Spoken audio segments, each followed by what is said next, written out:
بسم اللہ الرحمن الرحیم یا ایہا الذین آمنوا اتقوا اللہ ولتنظر نفس ما قدمت لغد واتقوا اللہ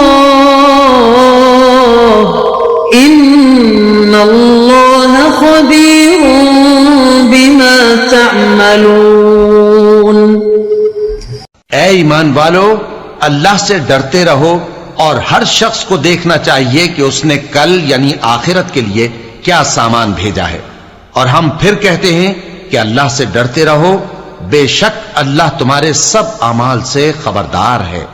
بسم اللہ الرحمن الرحیم، الحمد للہ رب العالمین، والصلاة والسلام على اشرف الانبیاء والمرسلین وعلى آلہ واصحابہ اجمعین ومن تبعہم بإحسان الى یوم الدین۔ قابل صد احترام حضرات شائقین و شائقات سچا پیغام، السلام علیکم ورحمۃ اللہ وبرکاتہ۔ آج کی محفل میراث النبی کے نورانی پروگرام میں آپ کا استقبال ہے۔ اہلا و سہلا مرحبا۔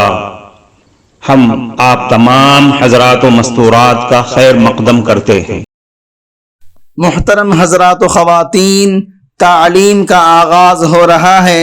سب سے پہلے آداب تعلیم کا لحاظ کرتے ہوئے تعلیم کی طرف متوجہ ہو جائیں۔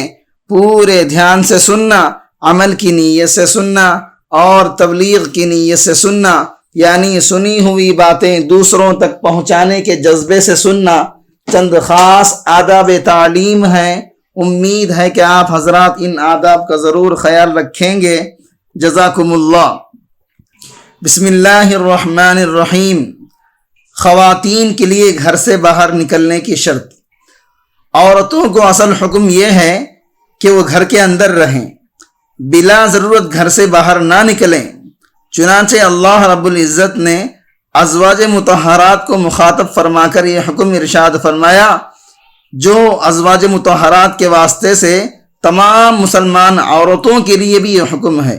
ارشاد فرمایا، یا نساء النبی لستن کاحد من النساء ان اتقیتن فلا تخضعن بالقول فیطمع الذی فی قلبہ مرض وقلن قولا معروفا وقرن فی بیوتکن ولا تبرجن تبرج الجاہلیۃ الاولی واقمن الصلاۃ وآتین الزکاۃ واطیعن اللہ ورسولہ۔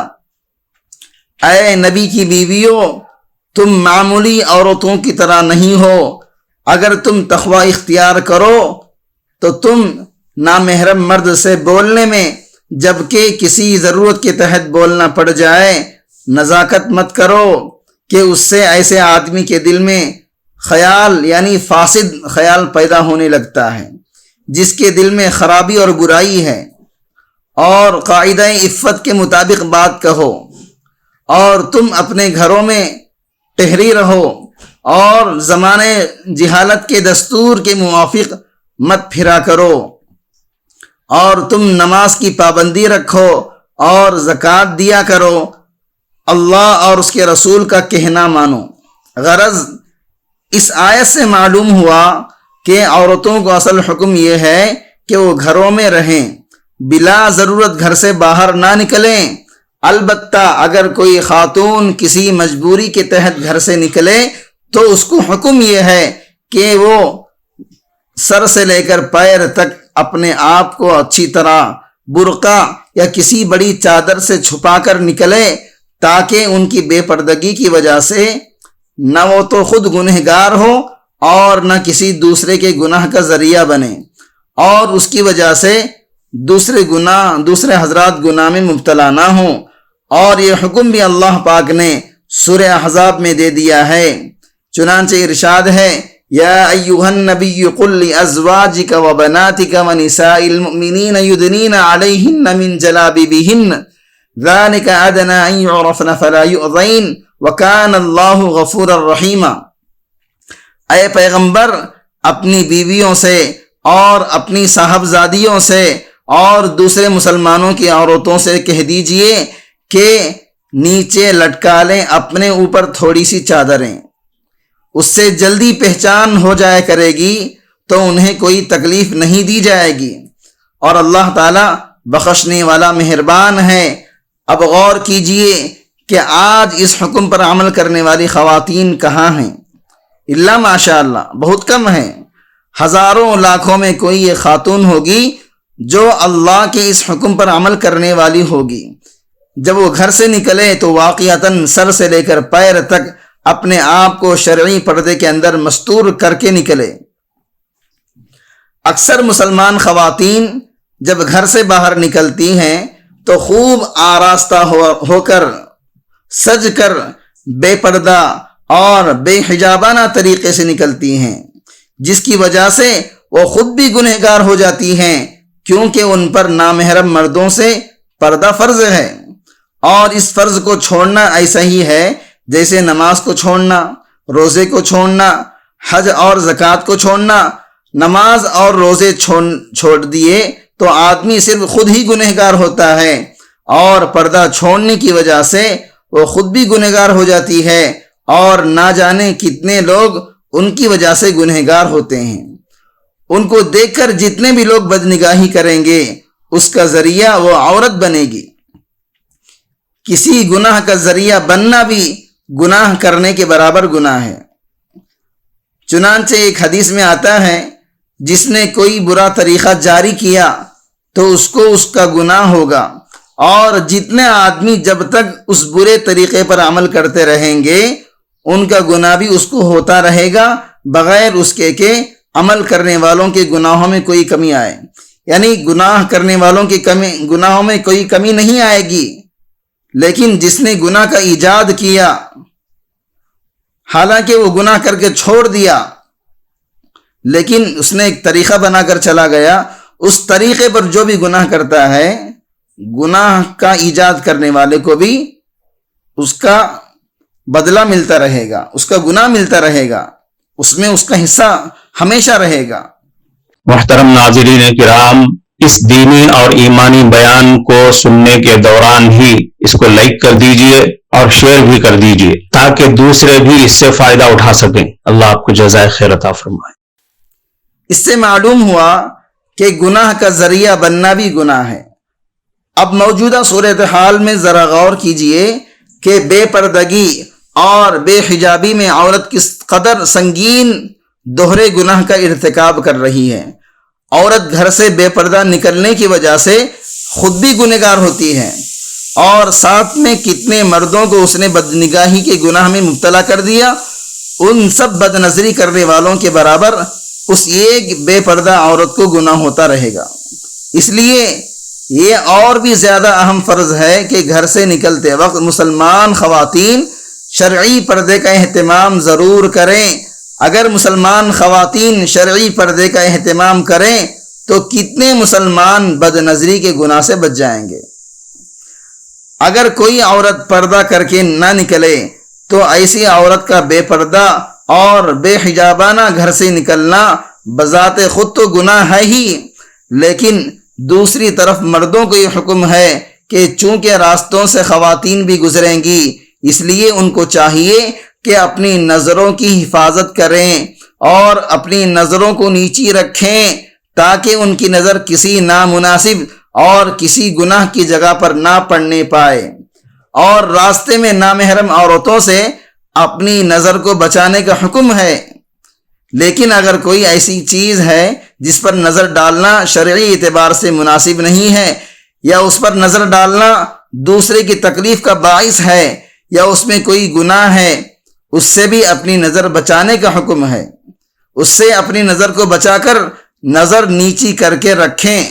مثلا کسی آدمی کا سطر کھل رہا ہے، اب اگر کسی کا سطر اس کی کوتاہی سے کھل رہا ہے تو اس کو اپنا سطر چھپانا چاہیے، لیکن اگر اس کو دھیان اور توجہ نہیں ہے تو ہمیں یہ حکم ہے کہ ہم اپنی نظر نیچی کر لیں۔ اگر اس کی بے خیالی اور بے دھیانی سے غلطی سے سطر کھل گیا تو ہمارے لیے اس کی گنجائش اور اجازت نہیں ہے کہ ہم اس کا سطر دیکھیں۔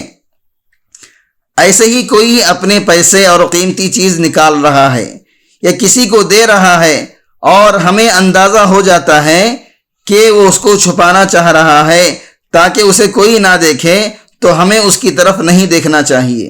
یہ نہیں کہ ہم گھور گھور کر اس کی چیزوں کو دیکھنا شروع کر دیں کہ وہ کسی کو ڈالر دے رہا ہے یا ریال دے رہا ہے یا پاکستانی کرنسی دے رہا ہے یا افغانی نوٹ دے رہا ہے یا ہندوستانی روپیے دے رہا ہے، شاید ہمیں بھی مل جائے۔ اس طرح نہیں کرنا چاہیے، چاہے افغانی سکہ ہو، پاکستانی ہو، انڈین ہو، ڈالر ہو، اور چاہے جو بھی ہو، سونا ہو، چاندی ہو، جو بھی چیزیں اگر وہ چھپا رہا ہے تو ہم اس کو گھور گھور کر نہیں دیکھنا چاہیے۔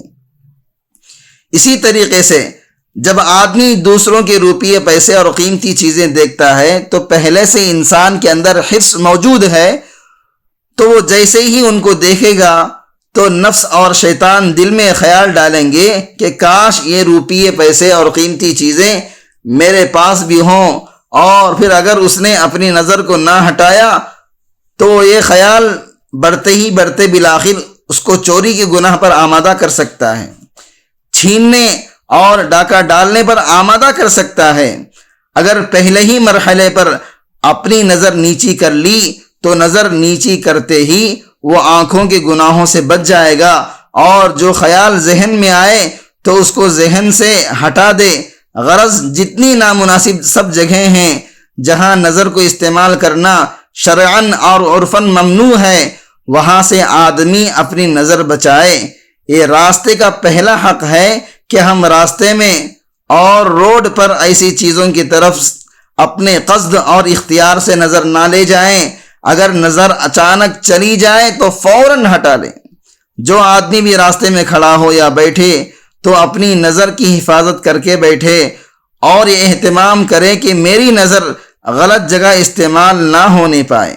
اگر اپنی نظر کی حفاظت کر سکتا ہے تب تو اس کو بیٹھنے کی اجازت ہے، اور جو اپنی نظر کی حفاظت نہیں کر سکتا اسے راستے میں بیٹھنے کا کوئی بھی حق نہیں ہے۔ اور ایسے ہی اگر ہم اپنی نظریں نامحرم عورتوں اور ان کی تصویروں اور دوسرے ناجائز مناظر سے نیچی کرنے کی عادت ڈال لیں تو واللہ ہماری آدھی زندگی گناہوں سے بچ جائے گی۔ کفارہ مجلس کی دعا پڑھ لیجئے۔ سبحانک اللہم و بحمدک، اشہد ان لا الہ الا انت، استغفرک و اتوب الیک۔